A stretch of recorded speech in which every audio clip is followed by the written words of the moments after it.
Olá, tudo bem? Bem-vindo a mais uma aula. Hoje nós vamos estar falando de gestão de empresas de serviços, a nossa primeira aula de gestão de empresa de serviços. Para isso eu separei 3 tópicos que, no meu entender, são importantes para a gente começar a entender o que é gestão, o que são empresas, o que são serviços, que é o objeto justamente da disciplina.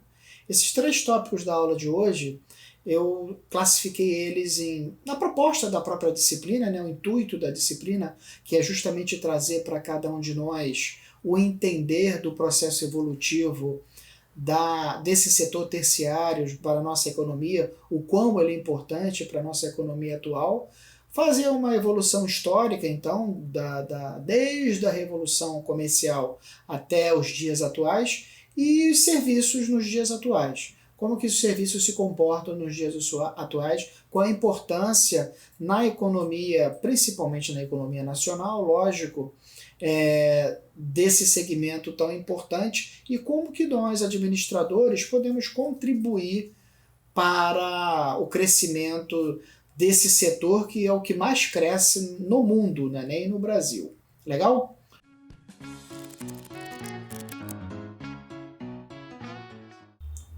Para a gente entender, então, esses conceitos, vamos lá atrás na Revolução Comercial, na época das transações mercantis, para percebermos como é que a economia se comportava, como que a sociedade, então, ela se portava. Está falando aí do século V até o século, aproximadamente, até o século XV, onde, com o fim do Império Romano, ocorreu a necessidade aí de uma nova era, né, que a história chama de Idade Moderna.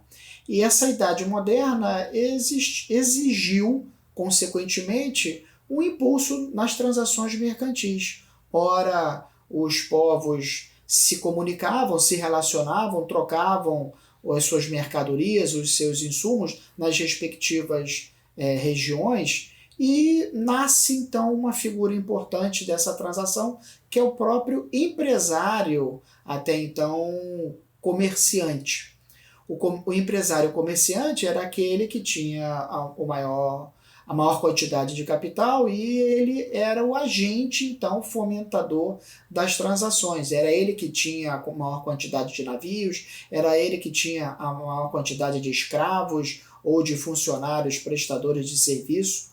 Consequentemente, o que acontece? Se você tem o poder econômico na sua mão, você começa a estabelecer as suas próprias leis, através de uma associação com outros empresários, né? É assim que nascem as sociedades. Então, aquele empresário que mais tarde se transformou no industrial, a essência dele é comercial. E quando a gente fala da essência comercial, a gente tem que resgatar, o intuito aqui não é nós tratarmos de marketing, mas é nós tratarmos a relação do prestador de serviço com o consumidor, com o cliente final. O comerciante tem por si só, no seu DNA, a preocupação constante com o cliente. Quem dita a regra do jogo é o cliente. Ele precisa, através das técnicas apropriadas, perceber como que esse cliente se comporta, até mesmo interpretando o seu dia a dia, e a gente vai falar disso nas próximas aulas, para tirar um raio-x e, consequentemente, esse raio-x ser aproveitado em benefício próprio para comercializar aquele serviço, aquele produto. Mas vamos voltar, então, lá na Revolução Industrial. Agora aqui, criou-se, então, esse comerciante, ele cria as sociedades mercantis. E o que são essas sociedades mercantis? Essas sociedades mercantis nada mais são do que entidades agora com um capital próprio, entidades agora mais fortalecidas, detentoras de registro de inventários, de registros fiscais, nasce a contabilidade nessa época.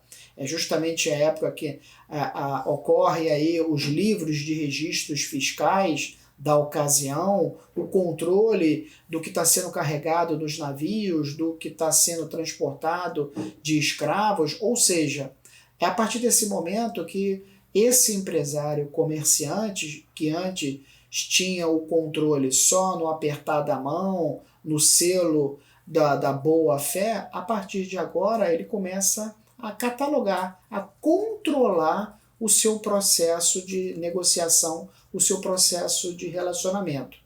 Tamanho era o volume e a penetração e a capilaridade que alguns comerciantes e empresários tinham na ocasião. Aí nasce o empréstimo, o título de crédito, a falência, porque paralelo a isso nascem as instituições de controle do dinheiro, né, as instituições financeiras, onde emprestavam dinheiro para esses comerciantes construírem os seus navios para poderem explorar as províncias conquistadas lá do país e da região no qual ele era vinculado.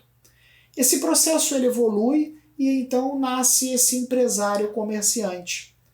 Só que esse empresário comerciante ele tem uma veia muito empreendedora, e é natural que todo empresário tenha a tendência, isso historicamente, a tendência de crescimento pessoal, de crescimento do seu patrimônio, e ele começa a perceber que existe uma nova oportunidade de negócio.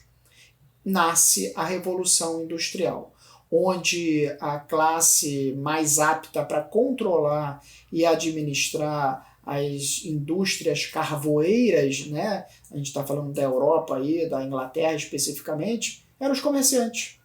Então, aqueles que eram detentores do dinheiro, se relacionando com os banqueiros da região, formavam as sociedades industriais. Essas sociedades industriais, então, elas precisavam de mão de obra e essa mão de obra era aqueles operários, vamos dizer assim, que nunca tinham a chance de constituírem as suas próprias sociedades. Uma vez, então, o capital começando a se concentrar cada vez mais, a partir da Revolução Industrial, todos os elementos associados ao capital, as novas criações, as invenções da máquina a vapor, depois a descoberta do petróleo, mais à frente a própria energia, nos dias atuais a energia atômica, todo esse processo ele vinha investido ou administrado, controlado pelo detentor do capital. Na época da Revolução Industrial, então, os comerciantes é que estabeleciam as regras, estabeleciam as diretrizes e usavam esses elementos agora novos, oriundos da produção em série, a seu favor. A Revolução Industrial, então, ela tem uma característica que a gente pode concluir, que é justamente as primeiras casas industriais, as primeiras organizações industriais, no fundo, eram administradas por entes, pessoas físicas, anteriormente comerciantes, das famílias de comerciantes. Então isso é importante para a gente deixar aqui entendido que todo o processo daí em diante ele foi baseado numa mente que tinha um viés comercial, que tinha um viés de venda. Isso é importante. Então vamos guardar essa informação para a gente formar o nosso raciocínio. Essa revolução industrial, ela exigiu, no passar do tempo, a constituição de sociedades. Sociedades essas que eram compostas basicamente pelo capital, pelas pessoas e pela tecnologia. Tecnologia aí, vamos entender a tecnologia da época, né? A própria máquina a vapor. Esses três elementos, eles agora estavam combinados e trabalhando de uma forma simultânea a favor do quarto elemento, que é o próprio capital. No século XIX, né, continuando o processo evolutivo dessa relação a três, capital, pessoas e tecnologia, houve uma aceleração natural desse casamento associada à produtividade. Nesse momento, por volta de 1850 aproximadamente, Toda a produção, para vocês terem uma ideia, toda a produção efetivamente realizada era comercializada. Tamanha era a voracidade da sociedade em consumir aqueles novos produtos que agora eram produzidos em massa. Então, com um custo relativamente mais baixo, com um capital relativamente concentrado, observe que eu estou usando aqui a palavra, estou enfatizando a palavra relativamente, porque isso depois muda, né? Naturalmente, com a concorrência e com a oportunidade vislumbrada por outros grupos, esse cenário muda, mas naquele momento existiu uma concentração, que a Revolução Industrial permitiu que assim o fosse, e o processo de produção contínuo permitia que toda a produção fosse escoada. As indústrias, então, elas começam a ser pressionadas pela sociedade, né? Quem dita a regra do mundo é o comportamento social. Vamos abrir um parêntese aqui e voltar um pouquinho aqui no tempo novamente. Da Revolução Mercantil, a sociedade exigiu a Revolução Industrial. Agora, essa Revolução Industrial ela começa a ser questionada pela própria sociedade. Por que isso acontece? Porque produzindo ao máximo e o mercado consumindo toda a minha produção, isso era lindo para o capital. Mas isso exigia dos outros elementos dessa parceria, né, as pessoas principalmente, uma sobrecarga de trabalho. O capital ele exigia das pessoas e a tecnologia essa muitas das vezes arcaica, que comprometia a própria saúde das pessoas, exigia também desse segundo elemento que compunha esse casamento que agora não mais perfeito. Para vocês terem uma ideia, os empresários da época, 1800, 1850, até os anos de 1900, contratavam capatazes para fiscalizar o processo de produção a tal ponto de usar a força, se fosse necessário, para exigir que aquele funcionário, quase que um escravo, aumentasse sua capacidade produtiva. Então não interessa se ele era doente, não interessa se o filho dele era menor de idade, não existiam leis de controle. O fato é que todo mundo tinha que trabalhar efetivamente em prol do processo de produção. Daí nasce o que nós chamamos hoje, vocês certamente já viram lá em Teoria Geral da Administração, o que a literatura chama de administração moderna. E o que é a administração moderna? Nada mais é do que as pessoas, esse elemento pessoas, gritando e dizendo que não dá mais para suportar a pressão exercida pelo capital e pela tecnologia. E como é que isso se deu? Ocorria boicotes, ocorria migração na prática de funcionários saíam de um determinado empresário e iam trabalhar com outro empresário. Até aí eu falo assim, você está trocando 6 por meia dúzia. Sim, só que isso permitia um elemento que a gente destaca na administração moderna, que é a competição mercadológica. Os empresários agora disputando esse recurso humano que era tão escasso, mas necessário ao seu processo, começaram a competir.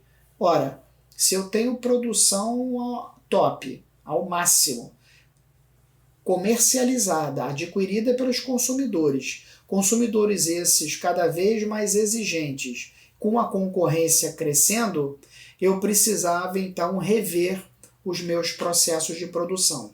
Daí nasce a administração científica, como a gente conhece relativamente até hoje.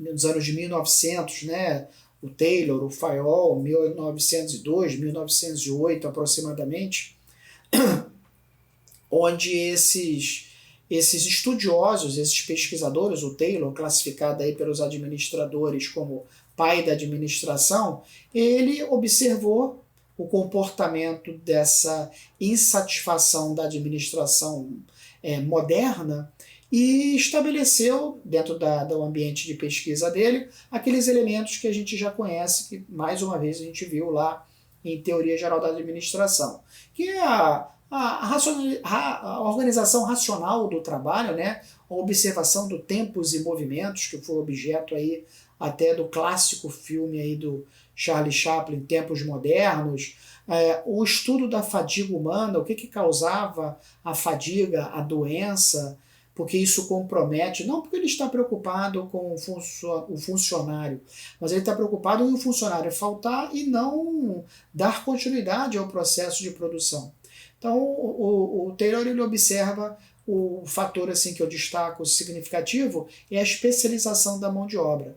Não adianta você botar todos para produzir ao mesmo tempo quando um tem uma especialização natural na área de compras, o outro tem uma especialização natural na área financeira, o outro tem uma especialização natural na área de vendas, ou seja, começa-se a segregar esses grupos para maximizar a produção daquela sociedade anteriormente comercial, agora industrial. Legal? Esse processo de segregação nasce as funções, nasce os departamentos. Meus amigos, vou abrir aqui um parêntese. As organizações societárias atuais, vou falar baixinho para ninguém escutar, não mudaram em nada o comportamento que o Taylor estabeleceu lá em 1900. Não mudou em nada. O processo de padronização para aumentar a produtividade, a definição clara de cargos e salários, depois outros pesquisadores estimulando aqueles que mais produziam, considerando sempre que quem idealizou esse processo, esse desenho de cargos e salário e de produtividade foi o próprio Taylor, daí considerado por todos aí o pai da administração, né, em função dessas percepções mercadológicas. Só que isso, mais uma vez, não era o suficiente porque você meio que colocava apesar da mão de obra, né, do recurso pessoa, agora ter um controle de tempo, né, não a hora de trabalho, a carteira a hora de trabalho assinada, conforme a gente sabe como que funciona hoje em dia. Mas ele tinha um controle melhor do tempo. Ele sabia o que ele tinha que produzir, ele sabia como que ele tinha que produzir, e ele era premiado por essa produção. Isso é o que mais interessava a ele e destacava ele do colega que estava do lado. Só que isso gerou uma consequência. Isso gerou a consequência de, ora, se eu ganho por produtividade, então, e eu tenho que produzir muito, eu posso produzir de qualquer maneira. Por volta aí do século XX, nos anos de 1950, né, o Taylor Fayol, 1910. 1950, né, 40 anos depois, nasce a preocupação com a qualidade. Por quê? Tendo em vista o processo produtivo em larga escala, o consumo em larga escala, e esse processo produtivo agora melhor administrado, dando um conforto maior ao pessoal, né, ao trabalhador, só que ele recebendo uma produtividade a mais pelo processo pela quantidade, ele começa a produzir meio que o mais rápido, sem se preocupar se o produto iria agradar ao produto final, que é ao ponto final, que é o consumidor final. Então ele não estava preocupado com a qualidade, e sim com a quantidade. Esse era o conceito da administração científica. Então, se o produto estava com defeito, não importa. O importante era produzir. Se o produto ele vinha faltando algum item, não importa. O importante era entregar ao cliente e o cliente consumir, tendo em vista que o consumo se fez cada vez mais presente em função das concentrações das cidades, em função do êxodo do campo para os grandes centros, em função do envolvimento cada vez maior aí no formato econômico, exigiu uma preocupação com a qualidade. As empresas, então, do século XX, elas começam a se preocupar com esse elemento chamado qualidade. A ponta final, o consumidor. Como é que esse consumidor ele pensa? Nasce, então, um setor econômico preocupado em agradar o consumidor final. Preocupado em fazer com que esse consumidor final ele tenha satisfação em consumir aquele produto, mesmo que com baixo custo e de uma forma eficaz e eficiente. Nasce então nesse momento a busca do ponto de equilíbrio entre a produção máxima, com a máxima eficiência, com a máxima qualidade e com a máxima satisfação por parte do consumidor.